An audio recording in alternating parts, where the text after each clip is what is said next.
ಒಳ್ಳೆಯ ಸ್ನೇಹಿತರು ವಜ್ರಗಳಂತೆ ಅಮೂಲ್ಯ, ಅಪರೂಪ ಮತ್ತು ಶಾಶ್ವತ. ಮತ್ತು ಕತ್ತಲೆಯಲ್ಲಿ ಒಂಟಿಯಾಗಿ ನಡೆಯುವುದಕ್ಕಿಂತ ಸ್ನೇಹಿತನೊಂದಿಗೆ ನಡೆಯುವುದು ಉತ್ತಮ ಎಂಬುದು ನಿಜವಾದ ಸ್ನೇಹದ ಮಹತ್ವವನ್ನು ಸಾರುತ್ತದೆ. ಅಂತಹದೇ ಘಟನೆಯೊಂದು ಸ್ನೇಹಿತನ ಹುಟ್ಟುಹಬ್ಬ ದಿನದಂದು ನಡೆದಿದೆ.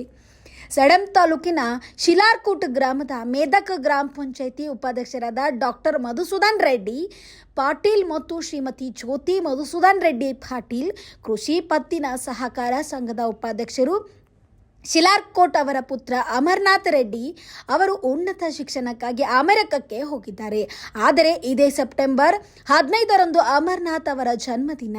ಇಂದು ಅವರ ಸ್ನೇಹಿತರು ತಮ್ಮ ಸ್ನೇಹಿತನ ಶಿಕ್ಷಣ ಉತ್ತಮ ರೀತಿಯಲ್ಲಿ ಮುಗಿಸಿಕೊಂಡು ಬಂದು ಉನ್ನತ ಮಟ್ಟಕ್ಕೆ ಏರಲೆಂದು ಭಾವಿಸಿ ಸ್ನೇಹಿತನ ಕೈಯಲ್ಲಿ ಕೇಕ್ ಕಟ್ ಮಾಡಿಸುವ ಅದೃಷ್ಟ ಇಲ್ಲದಿದ್ದರೂ ಆತನ ಜನ್ಮದಿನವನ್ನು ವಿಶೇಷವಾಗಿ ಆಚರಣೆ ಮಾಡಬೇಕೆನ್ನುವ ಉದ್ದೇಶದಿಂದ ಮನೀಶ್, ನಾಗರಾಜ್, ಅನಿರುದ್ಧ್, ಕನ್ನಾ, ಆಕಾಶ್, ಶ್ರೀಮನ್, ಉದಯ್ ಕಿರಣ್, ರಾಹುಲ್, ಅಖಿಲ್ ಗೌಡ, ವೆಂಕಟರತ್ನಂ ಇವರೆಲ್ಲರೂ ಸೇರಿ ಉಷಾ ಫೌಂಡೇಶನ್ ವತಿಯಿಂದ ಅನಾಥರಿಗೆ ಮತ್ತು ಬಡವರಿಗೆ ಅನ್ನದಾನ ಮಾಡುವ ಮೂಲಕ ಆಚರಣೆ ಮಾಡಿದರು.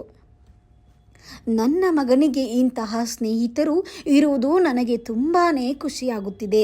ಇಂತಹ ಕಾರ್ಯಕ್ರಮಗಳು ಸಮಾಜದ ಯುವ ಜನತೆಗೆ ಮಾದರಿಯಾಗಲಿವೆ ಎಂದು ಡಾಕ್ಟರ್ ಮಧುಸೂದನ್ ರೆಡ್ಡಿ ಪಾಟೀಲ್ ಅವರು ಹರ್ಷ ವ್ಯಕ್ತಪಡಿಸಿದರು. Thanks for watching. Read, discuss and debate with editor Dr. Yan Prashant Rao. Wanted reporters in print, digital and visual media for Bharat Vaibhav Daily Newspaper, BV News 5 Channel and BV Fast Web News from all the talukas of Karnataka, Goa and Maharashtra. If interested, send your resume to 90192293.